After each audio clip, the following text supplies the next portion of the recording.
Good morning. मेरो छोराको practice हुँदैछ यहाँ। यता नानी आऊ, आऊ आऊ आऊ आऊ, यता यता छोरा, यता यता आऊ,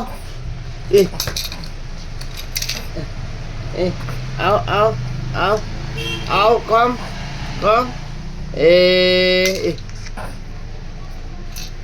यता यता यता